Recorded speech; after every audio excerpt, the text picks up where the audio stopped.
সুদর্শক মণ্ডলী, আজ মাননীয় অর্থমন্ত্রী জাতীয় সংসদে 2026-27 অর্থবছরের জন্য বাজেট প্রস্তাব উপস্থাপন করেছেন। নির্বাচিত বিএনপি সরকারের এটিই প্রথম বাজেট।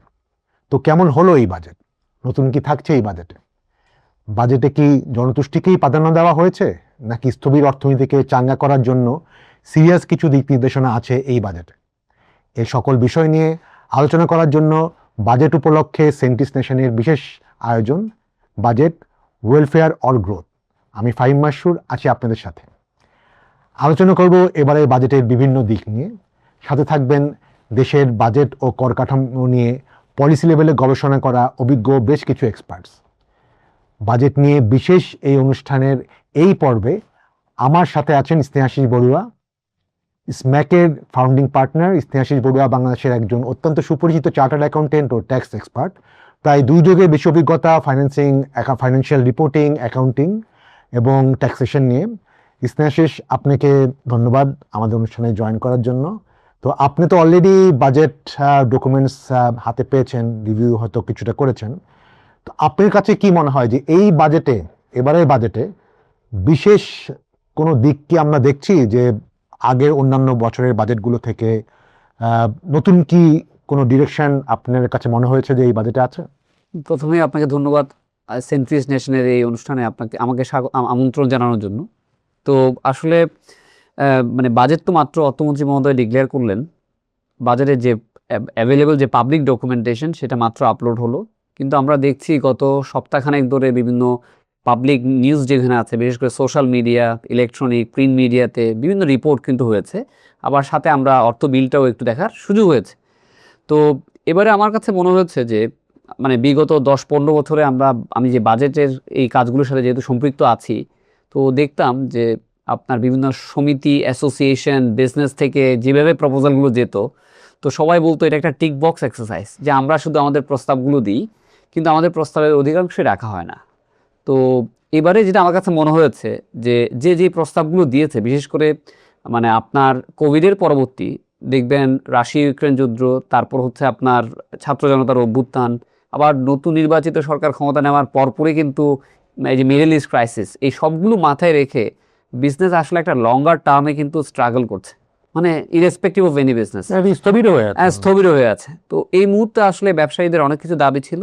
তো দেখা যাচ্ছে এমন কিছু জায়গায় হয়তো ছাড় দেওয়া হয়েছে, এবং বিশেষ করে নতুন ইন্ডাস্ট্রিয়ালাইজেশনস এবং বিএনপি যে ইলেকশন ম্যানিফেস্টো আছে, যে আপনার এমপ্লয়মেন্ট জেনারেশনকে মাথায় রেখে যে পরিমাণ ইনিশিয়েটিভ নেওয়া হয়েছে, তো এই জিনিসটা কিন্তু অতীতের কোনো বাজেটে কিন্তু এত ইনিশিয়েটিভ দেখা হয়নি আর কি। তো এই জন্য আমি মনে করি এই দিক থেকে যে বিশেষ করে নিউ বিজনেস ডেভেলপমেন্টের ক্ষেত্রে, এমপ্লয়মেন্ট জেনারেশনে আর কস্ট অফ ডুইং বিজনেস, মানে আপনার কস্টটা কমানোর জন্য অনেকগুলো ইনিশিয়েটিভ মানে আমরা এই বাজেট ডকুমেন্টে দেখেছি আর কি। এটাই আমার কাছে নতুন লেগেছে। জি, কিন্তু আবার অ্যাট দ্য সেম টাইম যদি আপনার তো বিজনেসের কর পার্সপেক্টিভে বলছেন, আবার আমরা ওইদিকেও দেখছি যে এবারের বাজেট কিন্তু সাইজে অনেক বড়। গত বছরের থেকে প্রায় 2 লক্ষ কোটি টাকার বেশি বাজেট। তো সেই জায়গাটা তো আসলে স্বভাবত প্রশ্ন আসবে, যদি কর কমে বিজনেসকে কিছু বেনিফিট দেওয়া হয়, তাহলে এই যে বাজেট ফাইন্যান্সিং এটা আসলে কোত্থেকে হবে? তো সেই জায়গাটা আপনার কাছে কি মনে হয় যে এবার কি আসলে কোনো, যেটা সবসময় বলা হতো এনবিআর কে যে করের আওতা বাড়ানোর জন্য, তা আপনার কাছে কি মনে হয়েছে যে আসলে সেই জায়গাটার দিকে যাচ্ছে শেষ পর্যন্ত, যে করের রেট হতে কিছুটা কমেছে কিন্তু আওতা কি বাড়তে যাচ্ছে?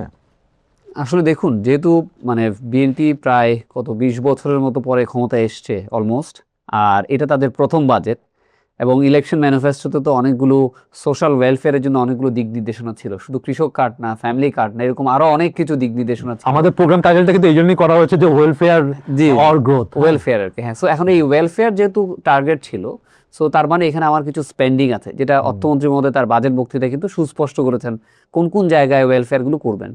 তো স্বাভাবিক, আমি যদি কার্ড দিই, ওয়েলফেয়ার করি, আমার তো টাকা লাগবেই। তো এটা করতে গেলে আপনাকে অবশ্যই কি করতে হবে? আপনাকে অবশ্যই বাজেটের সাইজটা বাড়াতে হবে।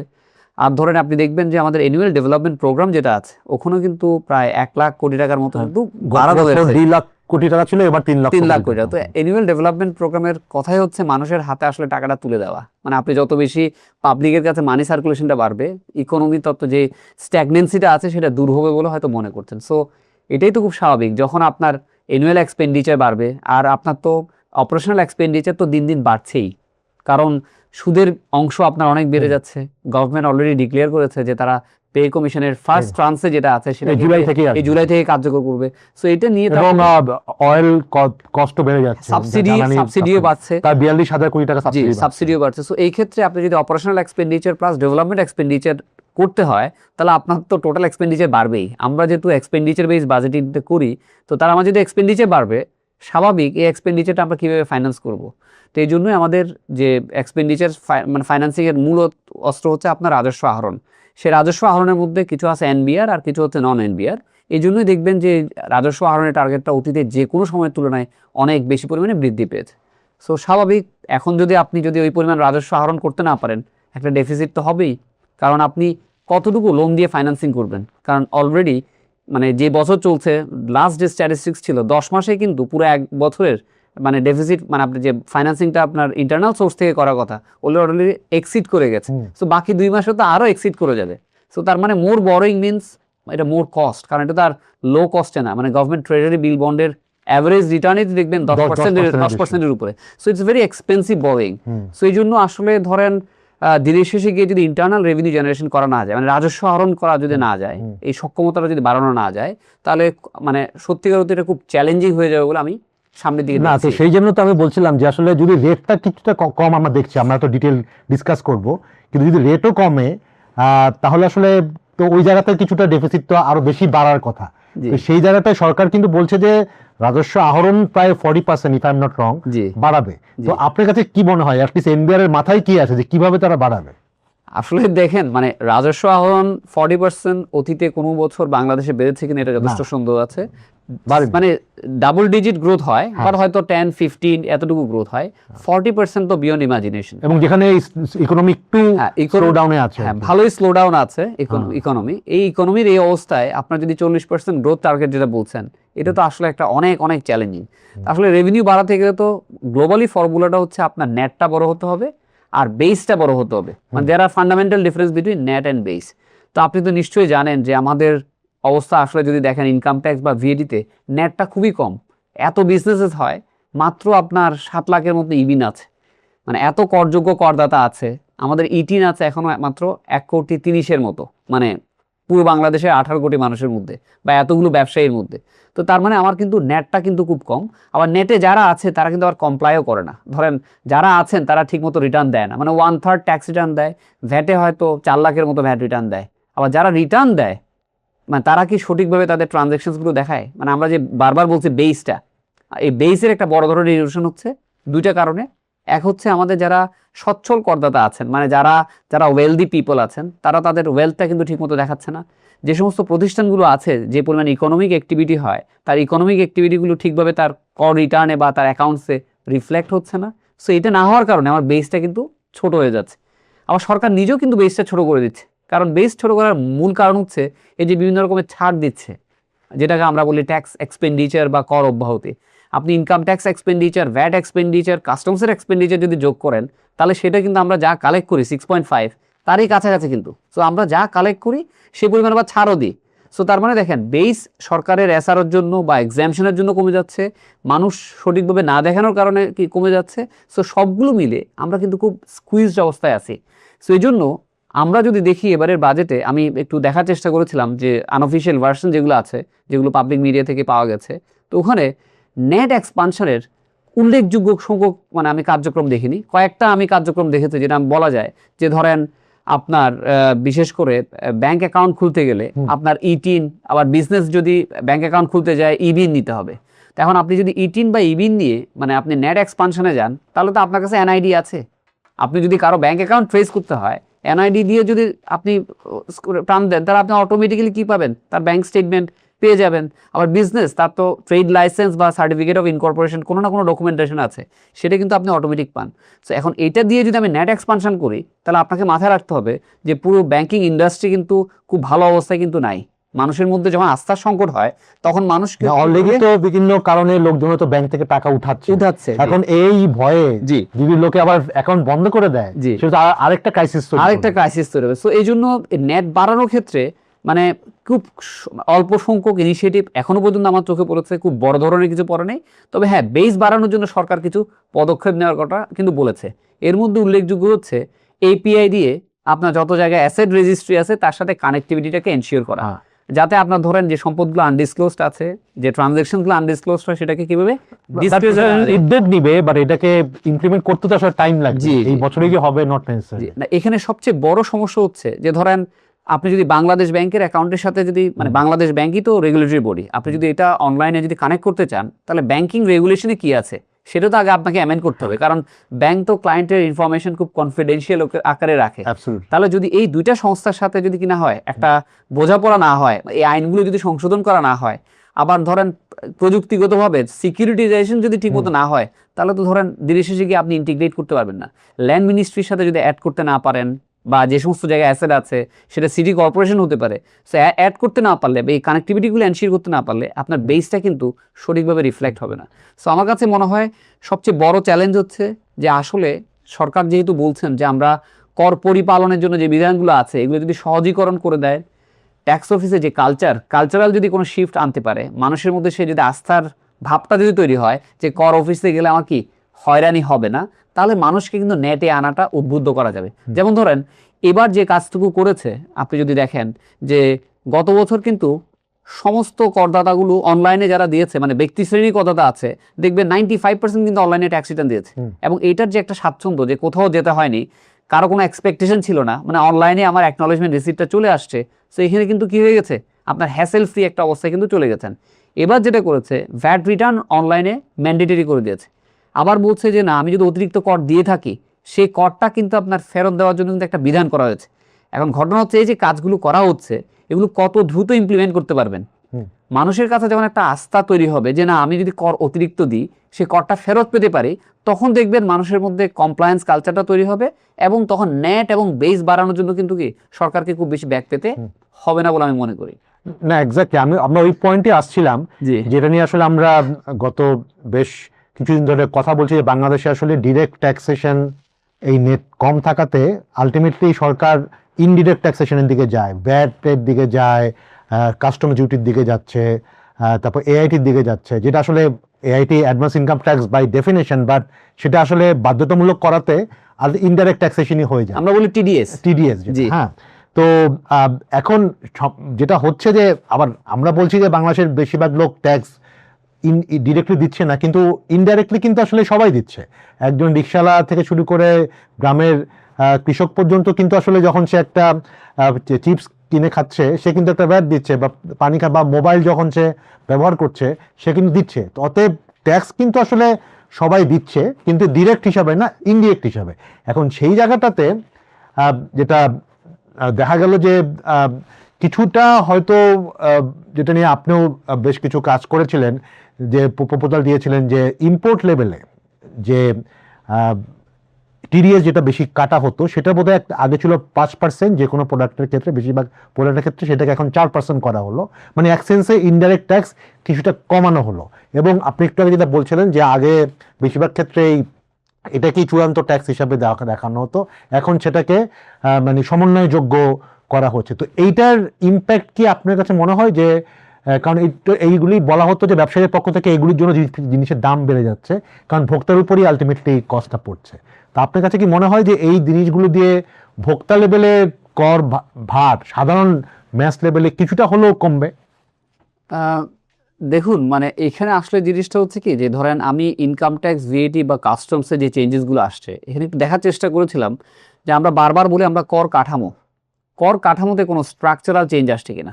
আপনি যদি দেখেন কর্পোরেটের ক্ষেত্রে যদি দেখেন, আমরা এখন ব্যক্তি না আলাপ না করি, কর্পোরেটের ক্ষেত্রে যদি দেখেন, কর্পোরেট ট্যাক্স রেটে কিন্তু কোনো ধরনের চেঞ্জ আসেনি। হ্যাঁ, মানে আগের জায়গায় আছে। এবং সবচেয়ে বড় জায়গা হচ্ছে, বলা হচ্ছে আমাকে যেহেতু প্রেডিক্টেবিলিটি এনশিওর করতে হবে, আগামী 5 বছরের রেটও কিন্তু অলরেডি দেওয়া হয়ে গেছে, মানে আগামী 30-31 অ্যাসেসমেন্ট ইয়ার পর্যন্ত রেট কিন্তু ফিক্সড। তো তাহলে দেখেন, একটা প্রতিষ্ঠান আয় হলেই কর দিবে না, আয় না থাকলে তার কিন্তু কর দেওয়ার কথা নয়। তো তাহলে এবারে যে পরিবর্তনটা আসছে, শুধুমাত্র উৎসে কর যেটা কাটা হতো, আগে অনেক ক্ষেত্রে বলা হতো এটা একটা মিনিমাম ট্যাক্স, যে টাকা প্রফিট করুক লস করুক তাকে দিতেই হবে, তাকে এটা দিতেই হবে। তবে হ্যাঁ, যদি তার কর দায় কম থাকে তাহলে সে এটা ক্যারি ফরওয়ার্ড করতে পারবে। তো আলটিমেটলি একটা বিজনেস যখন দেখতো যে আমি যদি কোথাও সাপ্লাই করি বা ইম্পোর্ট করি, আমাকে যদি মানে এআইটি বা টিডিএস যদি দিতে হয়, সেটা যদি আমি ভবিষ্যতে ফেরত পাওয়ার সম্ভাবনা না থাকে, তো স্বাভাবিক এটা কস্ট টু দি কোম্পানি, মানে আপনি এটাকে কস্ট হিসেবে মানে প্রোডাক্টের দামের উপরে চাপাই দেবেন, দামের উপরে চাপাই দেওয়ার একটা মানে কস্টিং করা হতো আর কি। তো এখন যেহেতু আপনার ইন্ডাস্ট্রিয়াল গুডস ইম্পোর্টের ক্ষেত্রে কিন্তু এটা করা হয়েছে যে 5% থেকে 4%, এটা কমার্শিয়াল গুডস না। তার মানে যারা ম্যানুফ্যাকচারিং এন্টিটি আছে তারা যখন র মেটেরিয়াল আমদানি করবে, তখন এখন যেভাবে 5% দিচ্ছে, তখন কিন্তু কি 4% হবে, 1% কমছে।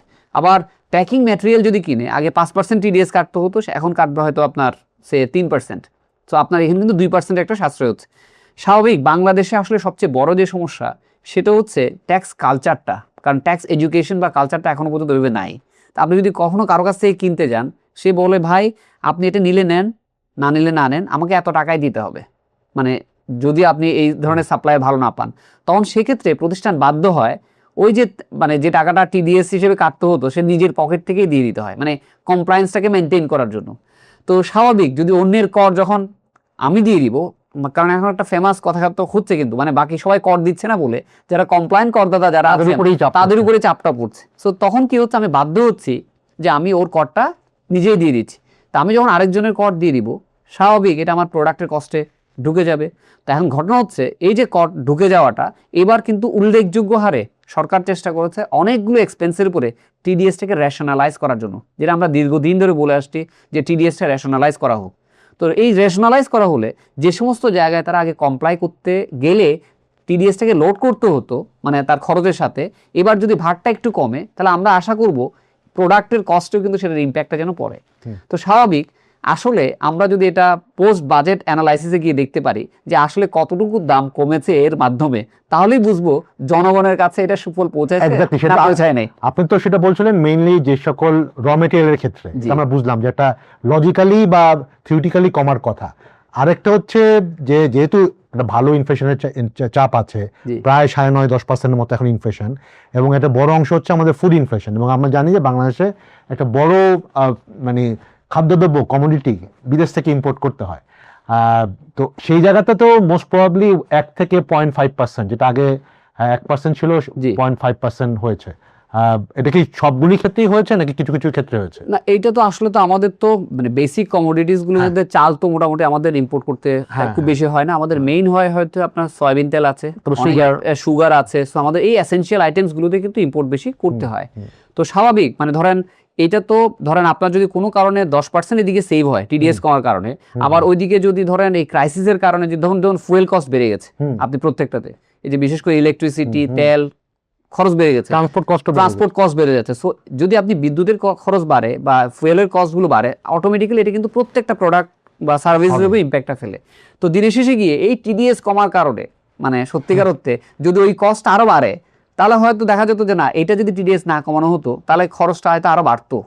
এখন হয়তো ওই পরিমাণ হয়তো একটু কমে যেতে পারে আর কি, সাবস্টেন্সিয়ালি কমে যাবে এটা আমি আসলে মনে করি না আর কি। হ্যাঁ, মানে 1% থেকে 0.5% ইম্প্যাক্ট হয়তো খুব নেগলিজেবল, তারপরেও আমার কাছে মনে হয় this is a right direction. তো সেটা একটা বোধহয় বড় ব্যাপার।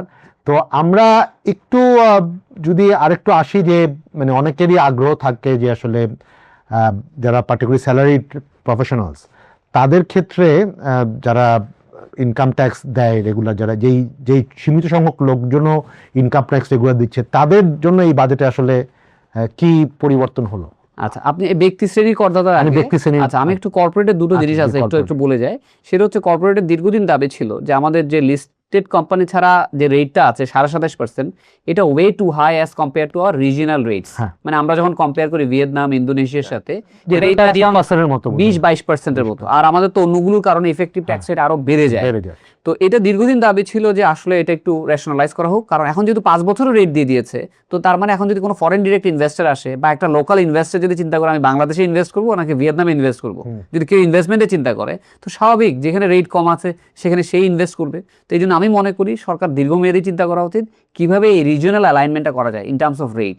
এবং সবচেয়ে বড় যে জায়গা এখন বিজনেসের যে প্রবলেমটা, সেটা হলো তার কিন্তু অনেকে কিন্তু লস দিয়ে হলেও ব্যবসা করে যাচ্ছে, কারণ সে আছে একটা সুদিনের আশায় যে কখন এই যে ল অ্যান্ড অর্ডার সিচুয়েশনটা আরেকটু বেটার হবে, মানি মার্কেটের সাপ্লাইটা আরেকটু বেটার হবে, ইন্টারেস্ট রেটটা একটু কমে যাবে, ইউটিলিটি কানেকশনসটা ভালো পাবে, তাহলে ব্যবসাটা ভালো হবে।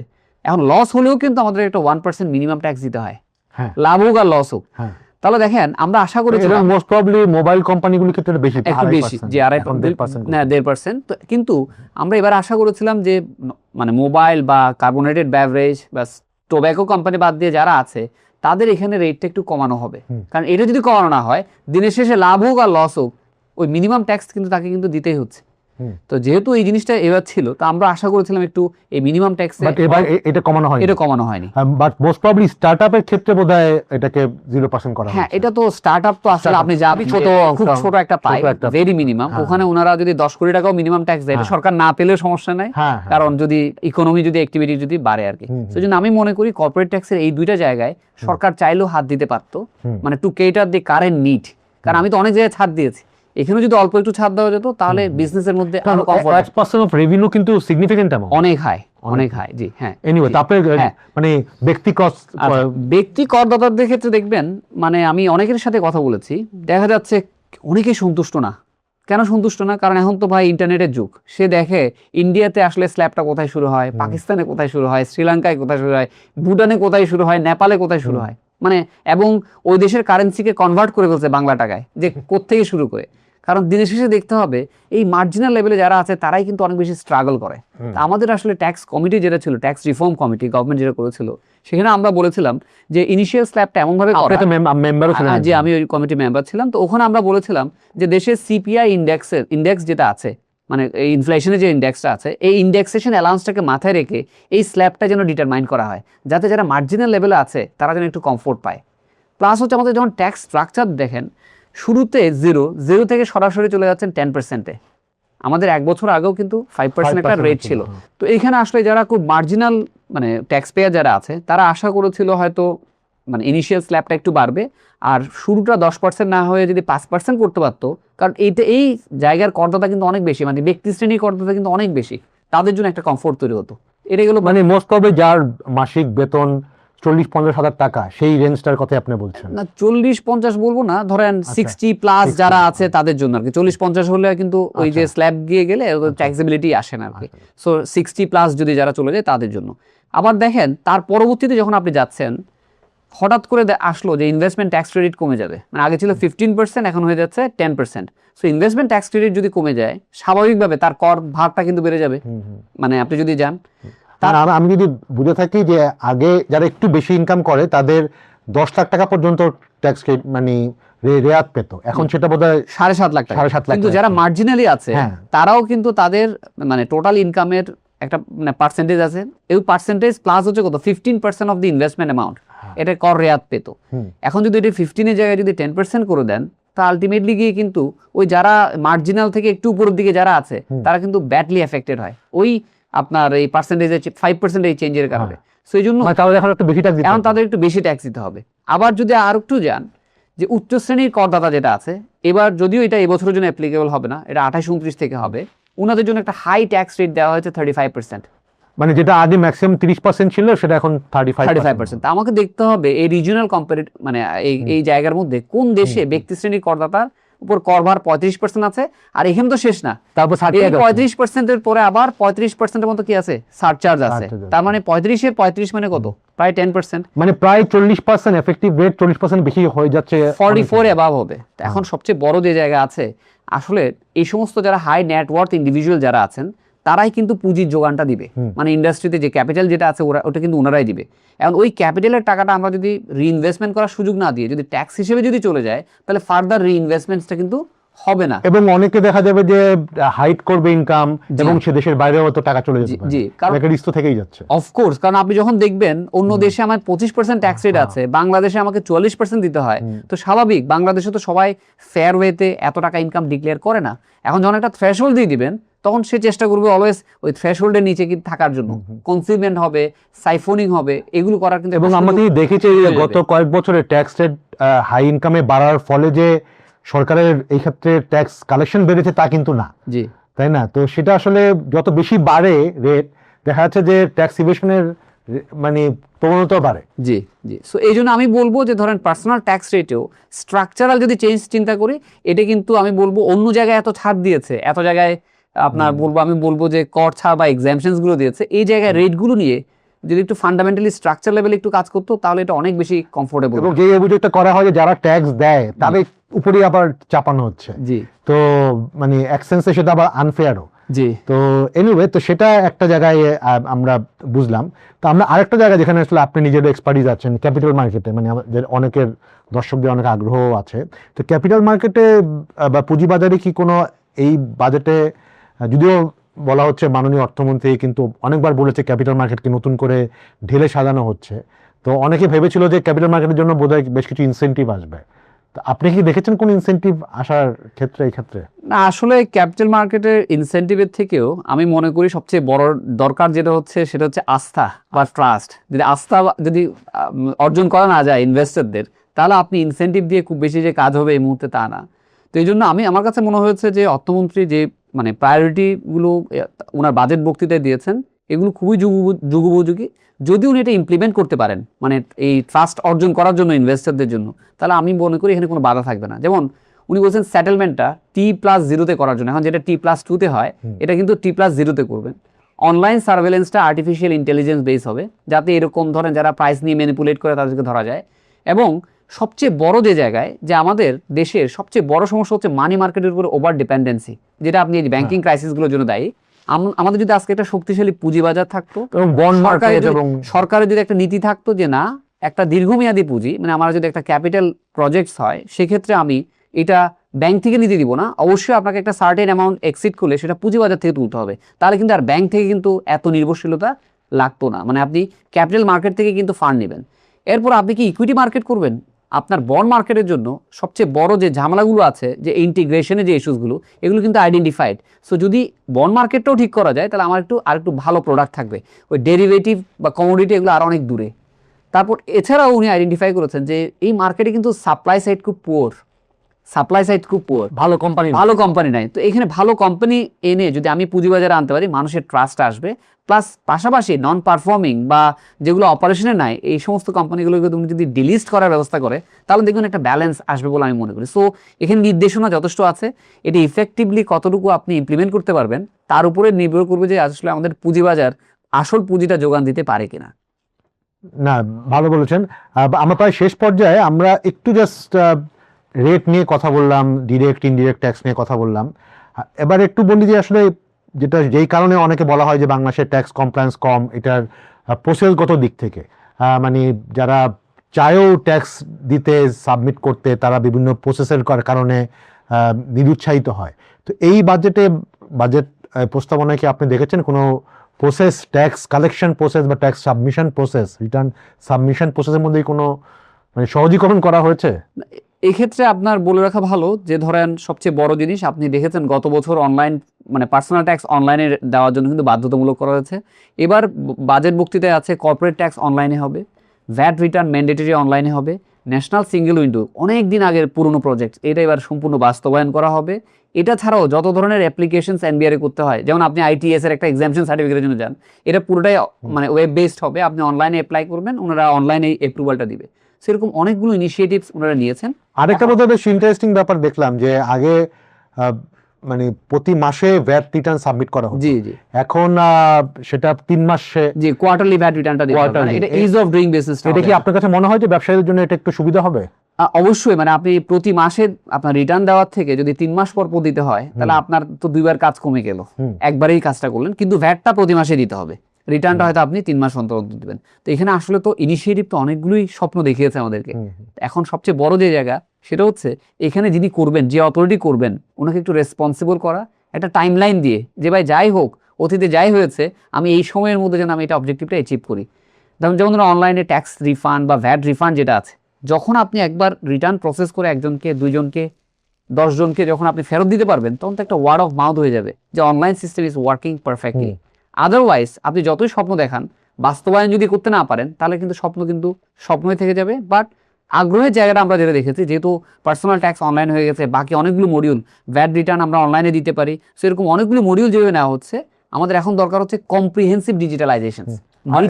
রিফান্ডটাও বোধহয় ডিজিটাল করা দরকার। জি জি, আমরা যদি কম্প্রিহেন্সিভ ডিজিটালাইজ করতে না পারি, ধরুন আমার একটা আপিলের শুনানি দিতে হবে, অ্যাসেসমেন্টে যাবে, এই প্রত্যেকটা জায়গায় যদি আমরা প্রসেসিং করতে পারি, তাহলে দেখবেন করদাতার মধ্যে যে কর ভীতি, মানে যে একটা অফিসারকে ফেস করার যে ভীতি, এই ভীতিটা বা এই ওয়ালটা যদি দূর করতে পারেন, তাহলে দেখবেন মানুষের মধ্যে ওই হ্যাবিট বা কালচারটাও গ্রো করবে কর কমপ্লায়েন্সের জন্য। আরেকটা ব্যাপার আলোচনা এসছে যে ক্ষুদ্র ব্যবসায়ীদের ক্ষেত্রে, তাদের ক্ষেত্রে কি এবার ট্যাক্স মানে বার্ডেন বাড়বে কিনা? যেমন একটা বলা হয়েছে যে যদি সাপ্লায়ার, যে কোনো সাপ্লায়ার, কোনো মুদির দোকানে যদি কোনো সাপ্লায়ার প্রোডাক্ট দেয়, তখন বোধহয় প্রতি 1020 টাকা তাকে ইনকাম ট্যাক্স হিসাবে কেটে নিতে হবে। তো এইটার আসলে ইম্প্যাক্ট আপনার কাছে কি মনে হয়? কারণ মুদির দোকানরা তো, বা ছোটখাটো দোকান যারা রাস্তার পাশে আছে, তারা তো চায় না আসলে এই ক্ষেত্রে, মানে তাদের জন্য এইটার আসলে একটা এক্সট্রা বার্ডেন। আসলে দেখুন, মানে আমাদের মানে সবচেয়ে বড় চ্যালেঞ্জ হচ্ছে আমাদের ইকোনমিতে ইনফর্মাল ডমিনেন্সটা অনেক বেশি এবং ক্যাশের এলিমেন্ট অনেক বেশি। বাংলাদেশ ব্যাংক যথেষ্ট উদ্যোগ নিচ্ছে যে কিউআর কোড চালু করে ক্যাশলেস ইকোনমি করার জন্য, যেটা গ্লোবাল ট্রেন্ড হিসেবে যদি যান।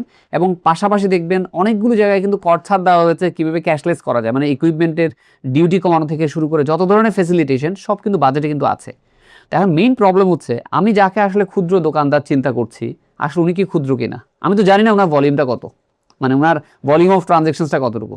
তো এখন এবার যেটা বলা হচ্ছে যে একটা প্রতিষ্ঠান যদি সরাসরি রিটেলের কাছে বিক্রি করে, তাহলে উনি রিটেলের কাছ থেকে 0.2% ট্যাক্স আদায় করবেন রিটেলের কাছ থেকে। আবার যদি উনি ডিস্ট্রিবিউটরের মাধ্যমে বিক্রি করেন বা আড়তদার, যে নামে আমরা বলি না কেন, আড়তদাররা রিটেলের কাছ থেকে কিন্তু ট্যাক্সটা কালেক্ট করবে।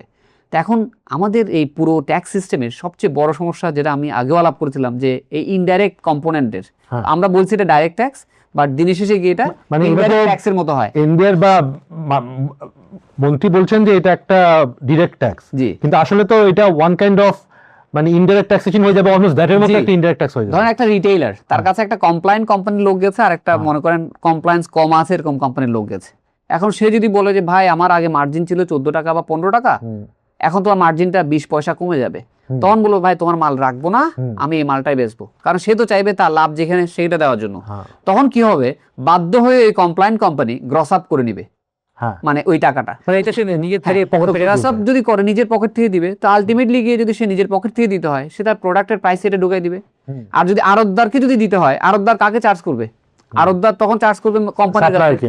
সেই জন্য আমরা আসলে দেখি যে এই জিনিসগুলোতে ওই কর সংস্কৃতিটা আসলে আমাদের অনেক বেশি দুর্বল, যেগুলোর অনেকগুলো বড় বিষয় আছে। আপনি যদি আমাদের একাডেমিক কালচারে চিন্তা করেন, যে কর দেওয়াটা যে একটা রাষ্ট্রীয় দায়িত্ব, এটা আমাদের কিন্তু একাডেমিক কালচারের সাথে কিন্তু ইনভলভ নাই। আমরা এত কিছু সোশ্যাল মিডিয়াতে দেখায়, এত কিছু প্রচার হয়, কিন্তু কর কেন আমাকে দিতে হবে, এটা দিলে সুফলটা কি, এই জিনিসগুলো নিয়ে কিন্তু আমাদের সচেতনতা অনেক বেশি অভাব। সো এগুলো যদি না করেন, হঠাৎ করে যদি আপনি কি কর কালচার তৈরি করতে যান, তাহলে এটা একটু সময় লাগবে। আরেকটা দেখলাম বোধহয় যে 50 লক্ষ টাকা পর্যন্ত টার্নওভার ট্যাক্স, এটা বোধহয় মানে জিরো করা হয়েছে। এই ব্যাপারটা একটু বুঝিয়ে বলবেন, যে ছোট এখানে যেটা বলা হচ্ছে, যারা এসএমই এবং এসএমই ফাউন্ডেশনের অন্তর্ভুক্ত, মানে এসএমই ফাউন্ডেশনের রেজিস্টার্ড হতে হবে, তো তাদের যদি টার্নওভার যদি 1 কোটি টাকা হয়, তাহলে 50 লাখ টাকা টার্নওভার পর্যন্ত যে আয়টা হয় সেটা করমুক্ত থাকবে। So this is a very milestone initiative আমি বলবো, কারণ দিনের শেষে গিয়ে এই ক্ষুদ্র করদাতা যারা আছেন, তারাই কিন্তু একসময় মিডল হবে, একসময় লার্জ এন্টিটি হবে। সো তাদেরকে যদি এই সময় একটু সাপোর্টটা দেওয়া হয়, তাহলে আমার মনে হয় যে আমাদের যে বেসটা, মানে ইকোনমিক অ্যাক্টিভিটি, এটা হচ্ছে ইনকাম ট্যাক্সের থেকে, ইনকাম ট্যাক্স থেকে জি এক্সেমশন পাবে জি। আচ্ছা, আর ভিএটি তে তো আপনি জানেন এই জিনিসটা কি নতুন আসলো এবার নতুন আসছে। আচ্ছা, আর আগে ছিল হচ্ছে মহিলা করদাতা যারা আছে তাদের জন্য ধরেন 70 লাখ পর্যন্ত টার্নওভারে আপনার আছে, এই কর ছাড় আছে। এবারও বোধহয় 70 লাখ আছে। এবার অ্যাড করা হলো একবারে যারা এসএমই উদ্যোক্তা তাদের জন্য, কিন্তু আবার একটা কন্ডিশন দেওয়া হয়েছে যারা এসএমই ফাউন্ডেশনের মেম্বার হতে হবে। জি, আচ্ছা, কারো কাছ থেকে তো আপনার ট্রেসেবিলিটিটা এনশিওর করতে হবে। আচ্ছা আচ্ছা, তাহলে তো সেটা একটা আমি মনে করি যে ক্ষুদ্র উদ্যোক্তাদের জন্য একটা বড় সুবিধা। জি, এবং আমরা একটু আগে বলছিলাম যে যারা স্টার্টআপ, যদিও খুব কম সংখ্যক, এবং সেক্ষেত্রে প্রতি স্টার্টআপের ক্ষেত্রে এনবিআর থেকে পারমিশন নিতে হবে তাকে ডিক্লেয়ার করার জন্য সেই স্টার্টআপ। জি জি জি, আসলে দেখুন, মানে এখানে আমরা যখন এই জিনিসগুলো নিয়ে আলাপ করি, ওই যে আবার বলবো যে কর কাঠামো, মানে আমার যে ভ্যাট রেট, আপনি তো নিশ্চয়ই জানেন আমাদের ভ্যাট রেট হচ্ছে 15%, আর যারা ব্যবসায়ী ট্রেডার তাদের ভ্যাট রেট হচ্ছে 10, মানে 7.5%, আবার মানে বিজনেস টু বিজনেস করলে 10% হয়ে যায়।